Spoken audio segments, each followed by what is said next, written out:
শুনিলাম সোনার মদিনা,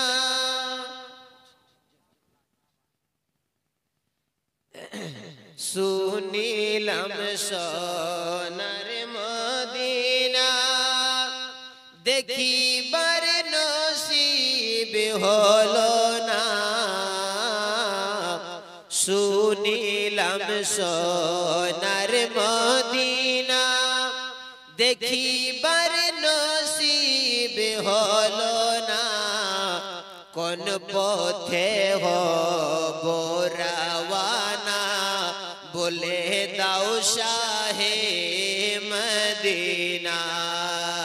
আল্লাহুম্মা সাল্লি আলা সাইয়্যিদিনা মাওলানা মুহাম্মদ ওয়া আলা আলি সাইয়্যিদিনা মাওলানা মুহাম্মদ সাল্লাল্লাহু তাআলা আলাইহি ওয়াসাল্লাম। প্রাণের বাবাজিরা আমার, বন্ধুরা আমার, আমার নজরুল ভাই কোন জায়গাতে যাইতেছেন শুনেন। দয়ার নবী মায়ার নবী তাজদারে মদিনা সাল্লাল্লাহু তাআলা আলাইহি ওয়াসাল্লাম ইরশাদ করেন, যখন বান্দা খানায়ে কাবার মসজিদে হারাম শরীফে এন্ট্রি করে, মসজিদে হারাম শরীফে যায়, যে জায়গাতে কাবা ঘর রয়েছে সেই জায়গাতে যায়, প্রথম নজর কাবা শরীফে পড়বে। যখন এই প্রথম নজর কাবা শরীফে পড়ে, সেই বান্দাটা যা দোয়া কবুল করে আমার আল্লাহ সেটাকেই কবুল করে নেয়। শুধু তাই নয়, যখনই তাওয়াফ শুরু করবেন সেই জায়গায় একটা পাথর রয়েছে, পাথরটার নাম হলো হাজরে আসওয়াদ। দয়ার নবী মায়ার নবী তাজদারে মদিনা সাল্লাল্লাহু আলাইহি ওয়াসাল্লাম ইরশাদ করেন, যখন বান্দা হাজরে আসওয়াদকে বসা দেয় বা দূরের থেকে এইভাবে ইস্তেলাম করে, সেই বান্দার গুনাহ থেকে সেই বান্দা এমন পাক হয়ে যায়, এমন পাক হয়ে যায় যেন আজকে মায়ের গর্ভ থেকে জন্ম হয়েছে। আরো জোরে বলেন সুবহানাল্লাহ, আর মোহব্বত দিয়ে বলেন সুবহানাল্লাহ। বিরাদরান মিল্লাত ইসলামিয়া, খানায়ে কাবার চারটা কোণা রয়েছে, চারটা। একটা কোণার নাম রুকনে শামি, একটা কোণার নাম রুকনে ইরাকি, একটা কোণার নাম রুকনে ইয়ামানি, আর একটা কোণার নাম হাজরে আসওয়াদ। প্রাণের বন্ধুরা আমার, দয়ার নবী মায়ার নবী তাজদারে মদিনা সাল্লাল্লাহু তাআলা আলাইহি ওয়াসাল্লাম ইরশাদ করেছেন, যখন কোন বান্দা নিজের ভাগ্যের জোরে আল্লাহ রাব্বুল আলামিনের মেহেরবানিতে সেই জায়গাতে যায়, এর ভাই সেই মসজিদটা কোন মসজিদ? যেটা মসজিদে হারাম। মসজিদে হারামের মধ্যে যদি কোন বান্দা একটা নেকি করে, আমার আল্লাহ 1 লাখ নেকি দান করে দেন। যদি একটা নেকি করে 1 লাখ নেকি পাওয়া যায়। যদি এক সময়ের নামাজ পড়ে 1 লাখ সময়ের নামাজের সওয়াব দেওয়া হয়। যদি একবার সুবহানাল্লাহ বলে 1 লাখ বার সুবহানাল্লাহ বলার সওয়াব পেয়ে যায়। সেই রুকনে ইয়ামানি থেকে হাজরে আসওয়াদ পর্যন্ত একটা গ্যাপ জায়গা আছে। হাজী সাহেবদেরকে বলা হয়, যারা উমরা করতে যায় তাদেরকে বলা হয়, ওগো আল্লাহর মেহমান, ওগো আমার দয়ার নবীজির মেহমান, আমি এই গ্রামের সমস্ত মুসলমান ভাইদেরকে বলবো, যখন আমার নজরুল ভাই এই জায়গা থেকে রওনা হবে, ইনার চোখগুলাকে তোমরা জিয়ারত করে নিবে। এটা কোনো সেই চোখ নয়, আর যাতা চোখ থাকলো না, এই সেই চোখ যে চোখ দিয়ে কাবা ঘর দেখবে, আমার নবীজির রওজা শরীফ দেখবে। রুকনে ইয়ামানি থেকে হাজরে আসওয়াদ পর্যন্ত একটা গ্যাপ জায়গা রয়েছে। প্রাণের বন্ধুরা আমার, আল্লাহ তাআলা জাযায়ে খায়ের দান করে দেয়। সকলে বলেন আমিন, মহব্বতে বলেন সুবহানাল্লাহ।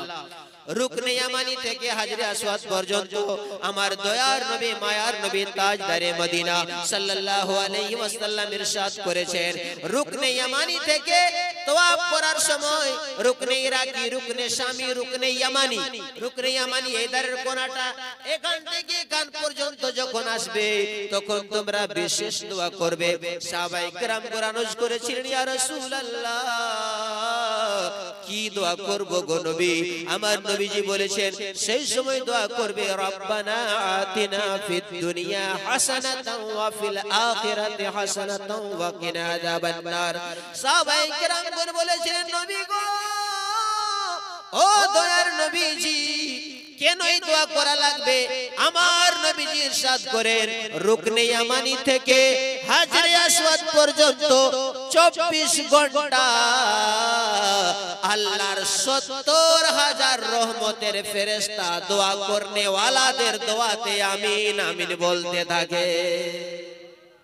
সেই জায়গা কাবা ঘর। আল্লাহু আকবার কবীরা।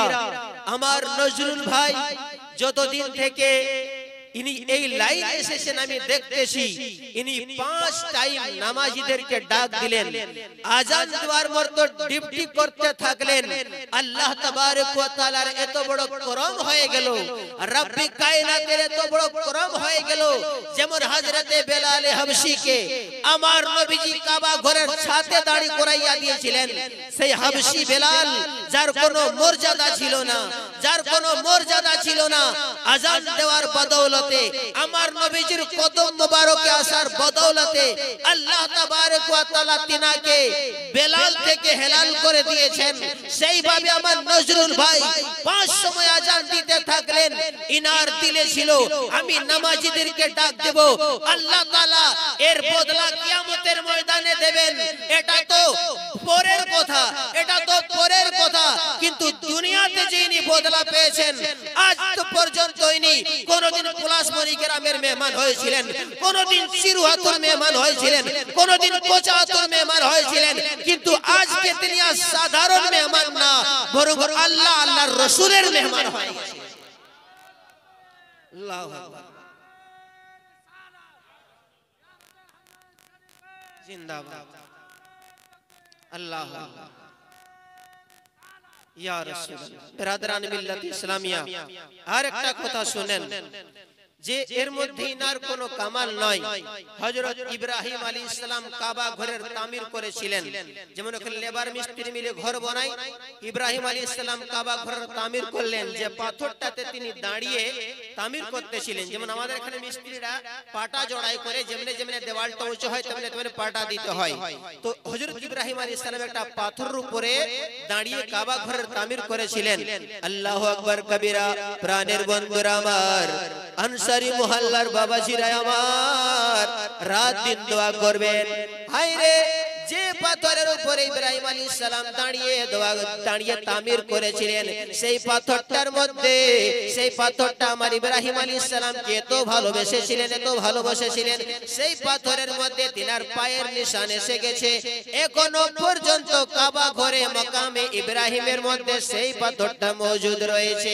বিরাদরান ইসলাম, কাবা যখন কমপ্লিট হয়ে গেল, ইব্রাহিম আলাইহিস সালাম আরজ করলেন, মাওলা তোমার হুকুম ছিল কাবা ঘর তামির করা, আমি কাবা ঘর তামির করে দিয়েছি, মাবুদ এরপরে কি করব? আমার আল্লাহ রাব্বুল আলামিন ডাক দিয়ে বলেছিলেন, ইব্রাহিম নবী গো, তুমি এরপরে সেই কাবা শরীফের পূর্ব দিকে একটা পাহাড় ছিল, যে পাহাড়টার নাম জাবালে আবু কায়েস, ওই পাহাড়টার মধ্যে দাঁড়াইয়া তুমি এলান করে দাও কাবা ঘর রেডি হয়ে গেছে, যারা উমরা করবে তারা আসবে, যারা তাওয়াফ করবে তারা আসবে, যারা হজ করবে তারা হজ করতে আসবে। ইব্রাহিম আলাইহিস সালাম আরজ করেছিলেন, মাবুদ আমি এলান করব, আমার আওয়াজটা কত দূরে যাবে? আমার আওয়াজটা কি আফ্রিকাতে যাবে? আমার আওয়াজটা কি আমেরিকাতে যাবে? আমার আওয়াজটা কি লন্ডনে যাবে? আমার আওয়াজটা কি ভারতে যাবে?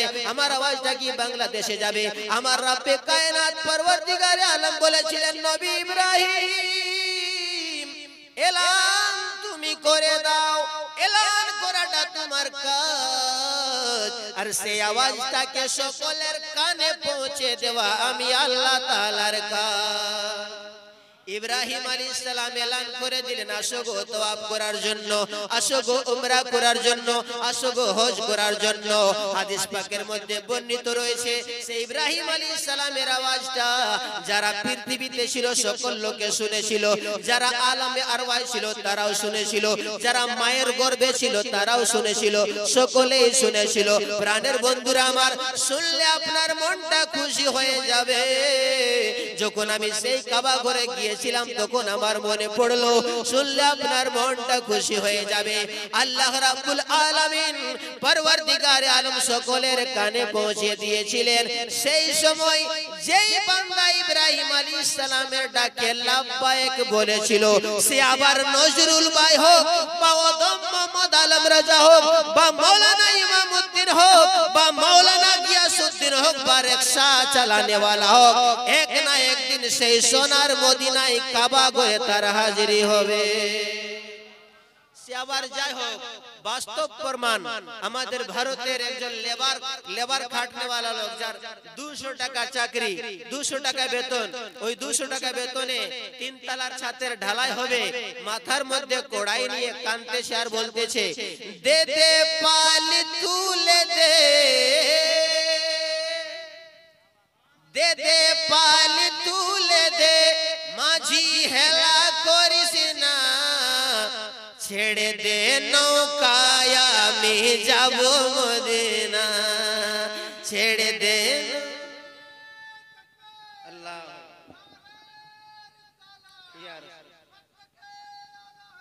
জিন্দাবাদ, আল্লাহ। আমরা যাব মদিনা, আমরা যাব মদিনা, সকলে বলেন আমরা যাব মদিনা, আমরা যাব মদিনা, আমরা যাব মদিনা, আমরা। দে দে পাল তুলে দে, মাঝি হেলা করিস না, ছেড়ে দে নৌকায় আমি যাব মদিনা, আমরা যাব মদিনা, আমরা যাব মদিনা। প্রাণের বন্ধুরা আমার, আজকের মাহফিল ইনশাআল্লাহ ইয়াদগার মাহফিল হয়ে যাবে। আর মনে করেন না যে 12টা 1টা 2টা পর্যন্ত মাহফিল হলো শেষ হয়ে গেল। এখানে অনেক মিডিয়া রয়েছে, মুজিবুল সুন্নি মিডিয়া আর 2টা মিডিয়া রয়েছে। আপনারা এই চ্যানেলগুলো যদি সাবস্ক্রাইব করেন, এই প্রোগ্রামটাকে ইনশাআল্লাহ পুরা বিশ্বের মুসলমান দেখবে। আর দেখার পরে বলবে কোন জায়গাতে মাহফিল হয়েছিল যেখানে আশিক রাসূলের দল বসা ছিল। জোরে করে বলেন সুবহানাল্লাহ। জাহারে নূরেতে চমকে জামানা, সে নবী আমার নবী খুশবু যার পসিনা, জাহারে নূরেতে চমকে জামানা, সে নবী আমার নবী খুশবু যার পসিনা, ইশারা পে সূরজ ফিরে,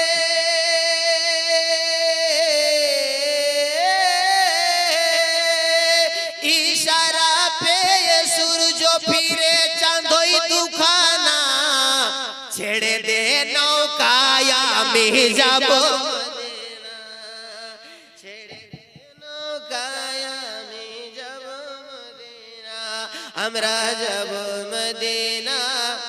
নারে তাকবীর, নারে रिसालत, उलमाए अहले सुन्नत, शौराए अहले सुन्नत, ज़ियारत हरमैन शरीफैन, ज़ियारत हरमैन शरीफैन। प्राणेर बंधुरा आमार, तो सेবার रिक्शा চালানে वाला হোক বা কত গরিব হোক, সেটাকে যে সাড়া দিয়েছে একদিন তিনার হাজিরি হয়ে যাবে। মুসলমান ভাইরা আমার, এই ছিল কাবা ঘরের কথা। এরপরে চলুন নবীজির সোনার মদিনার মধ্যে। যখন আশিকেরা মক্কা শরীফ থেকে মদিনা শরীফে যায়, চোখ দিয়ে টপ টপ করে পানি পড়ে। ইয়া রাসূলুল্লাহ, আপনার দরবার কত আলিশান দরবার, হায়রে সোনার মদিনা, যে মদিনায় 24টা ঘন্টা আল্লাহর রহমতের বর্ষণ হইতে থাকে। নবী পাক সাল্লাল্লাহু আলাইহি ওয়াসাল্লাম ইরশাদ করেছেন, কাবা ঘরে যারা যায় একটা নেকি করলে 1 লাখ নেকি পায়, কিন্তু একটা গুনাহ করলে 1 লাখ গুনাহ পাবে। কিন্তু মদিনা এমন জায়গা রে বাবা, সেই সোনার মদিনা, যখন বান্দা মদিনায় যাবে, যদি একটা নেকি করে 50,000 নেকি পাবে, কিন্তু একটা গুনাহ করলে 50,000 গুনাহ না, একটাই গুনাহ হবে। যেহেতু এই শহরটা হলো আমার রাহমাতুল লিল আলামিন নবীজির পছন্দের শহর। কাবা ঘরে যাবে, কাবা শরীফকে দেখবে, তাওয়াফ করবে, হাজরে আসওয়াদকে ইস্তেলাম করবে, তারপরে তার গুনাহ মাফ হবে। কিন্তু শহরে মদিনার এমন শান রয়েছে, আল্লামা আবুল হাক্কানি সাহেব বিশেষ করে ওয়াজটা বারে বারে করতেন। তিনি বলতেন, হাজিও ये मदीना है मदीना, काबा शरीफ में जाओ, तवाफ करो, नमाज पढ़ो, सही करो, सफा मरवा की सही करो, उसके बाद नेकियां मिलती है। मगर ये मदीना है मदीना, जब इंसान मदीने में सिर्फ अपना कदम रखता है, उसके गुनाह ऐसे झड़ते हैं जैसे लोहे को रेती रगड़ रगड़ के साफ कर देती है, वैसे ही मदीना गुनहगारों के गुनाहों को पाक कर देता है। সেই মদিনা, সোনার মদিনা। যখন মুআল্লিম সাহেব বলে এরপরে আমরা আসতেছি মদিনার মধ্যে এন্ট্রি করতেছি, আমাদের ভারতের কত দিওয়ানারা নবীজির রওজা শরীফ দেখার জন্য বাসের জানালা থেকে এরকম করে বের করে দেয় দেখার জন্য। মুআল্লিম সাহেব কান্দে আর বলে, হাজিরা গো, জানালা থেকে মুখ বাইর করবেন না। হাজী সাহেবরা বলে, কেন? একটু দেখতেই তো চাইতেছি। কই না গো, আমাদের ভারত থেকে এমন এমন নবীজির আশিক, নবীজির দিওয়ানা আসে, মুখটা বের করে দেখতে দেখতে দেখতে জমিনের মধ্যে পড়ে যায়। কেন এত দেখার চেষ্টা করে জানেননি? আমার নজরুল ভাইও যাবেন, যখন নবীজির রওজা শরীফকে দেখবেন, কিছু পাক আর না পাক আমার নবীজির ঘোষণা রয়েছে, যারা আমার রওজার জিয়ারত করবে তার প্রতি শাফাত করা আমি নবীর উপর ওয়াজিব হয়ে যাবে, নবীজির শাফাত নসিব হয়ে যাবে। তাই তো আমাদের ভারতবর্ষের আশিকে রাসূলরা যারা উর্দু ভাষা বলে তারা উর্দুতে বলে, যারা বাঙালি ভাষা বলে তারা বাংলা জবানে বলে, দে দে পাল তুলে দে, দে দে পাল তুলে দে, মাঝি হেলা করিস না, ছেড়ে দে নৌকায় আমি যাব মদিনা, আমরা যাব মদিনা, আমরা যাব মদিনা। দাই হালিমার ঘরে খোদারি নূর এসেছে, সেই নূরে জাহানে রে কোনা কোনা চমকেছে। দাই হালিমার ঘরে খোদারে নূর এসেছে, সেই নূরে জাহানে রে কোনা কোনা চমকেছে। যে নবীর সালামে, যে নবীর সালামে জানাই রব্বানা, ছেড়ে দে নৌকায় আমরা যাব, আমরা যাব মদিনা, আমরা যাব মদিনা।